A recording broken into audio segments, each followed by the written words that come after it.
Praise the lord. దేవునికి మహిమ కలుగును గాక. ఉదయకాల సమయంలో మీ అందరికీ కూడా యేసుక్రీస్తు నామములో శుభములు తెలియజేస్తున్నాము.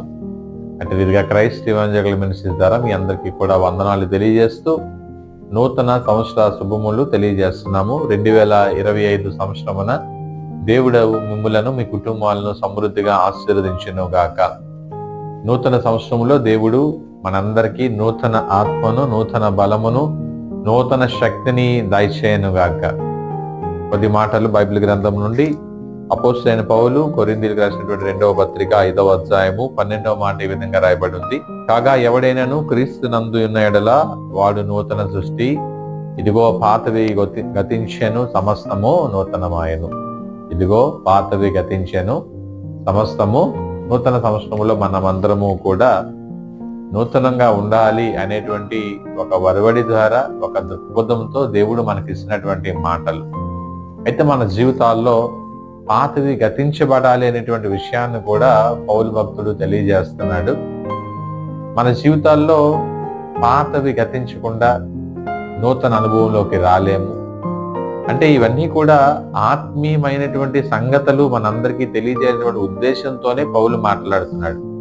శారీరకంగా కూడా కొన్ని మాటలు, లోక సంబంధమైన మాటలు కానీ ఒకవేళ మనం ధ్యానం చేస్తే, ఒకవేళ గత సంవత్సరంలో 2024లో మనం క్రీస్తుకు దూరంగా ఉన్నావేమో, సంఘానికి రెగ్యులర్గా రాలేదేమో, పరిచర్యకి దూరం అయిపోయావేమో, మరి తల్లిదండ్రులను లేకపోతే అన్నదమ్ములను, అక్కచెల్లెలను ప్రేమించలేనటువంటి పరిస్థితిలో ఉన్నావేమో, మనకి తెలియలేనటువంటి మన బలహీనతలు ఏవైనా మన జీవితాల్లో ఉన్నాయేమో, అలవాట్లు అవనియండి, మరొకటి అవనియండి, వాటన్నిటిని కూడా వదిలివేసి క్రీస్తు కొరకు మనము అవన్నిటినీ కూడా, చెడు లక్షణాలన్నీ కూడా వదిలివేసి మంచి లక్షణాలు, క్రీస్తును పోలి నడుచుకోవాలి.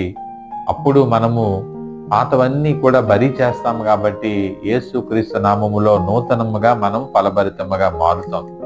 అందుచేతనే యోహాను సువార్తలో కూడా ఒక యవనస్తుడు దేవునితో మాట్లాడుతున్నటువంటి మాటలు, మరి నికోదేము మాట్లాడుతున్నాడు. నికోదేము చాలా ఆస్తిపరుడు, ప్రభుతో మాట్లాడుతున్నాడు.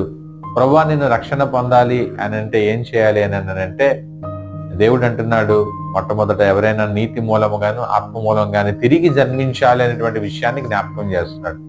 ఈరోజు నూతనముగా మీరు జన్మించాలి అని అంటే పాత క్రియలు వదిలివేసి క్రీస్తులో నూతనముగా, నూతన స్వభావాన్ని కలిగి ఉండడమే నూతనంగా జన్మించబడ్డం. కాబట్టి నా దేవుడు నూతన ఆత్మ, నూతన బలముతో నింపి నూతన కార్యాలు చేయటకు, ఆయన పరిచర్లో అయినప్పటికీ, మీ కుటుంబాలు అయినప్పటికీ, ప్రతి చోట కూడా దేవుడు నూతన కార్యాలు చేయడానికి మనల్ని నూతనముగా మార్చును గాక. ఆమేన్. దేవుడి మాటలు మన జీవితాల్లో ఫలింప చేయను గాక. కళ్ళు మూసుకుంటే చిన్న ప్రార్థన చేద్దాం. మహాగణుడు, మహోన్నతుడు, సర్వశక్తి గల యేసయ్య వందనాలు. నూతన సంవత్సరంలో మీరు మమ్మల్ని ప్రవేశపెట్టిన విధానం బట్టి వందనాలు. ఇదిగో తీర్మానించుకుంటున్నాం, పాతవన్నీ గతించబడినట్లుగా మా జీవితాల్లో ఎంతవరకు ప్రభా మీకు వ్యతిరేకమైన ప్రతి ఒక్కటిని మేము బరీ చేస్తున్నాం.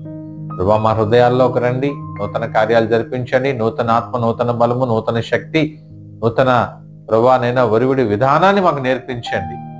నూతన సంవత్సరంలో మమ్మల్ని సమృద్ధిగా ఆశీర్వదించండి. ఈ వాక్యం ఉంటున్న ప్రతి జీవితాల్లో పరిచర్య సహకరించిన ప్రతి ఒక్కరిని మీరు దీవించి ఆశీర్వదించి నూతన సంవత్సరములో యేసు కొరకు బలమైన కార్యాలు జరిపించబడునుగా కానీ ప్రార్థన చేస్తున్నాం.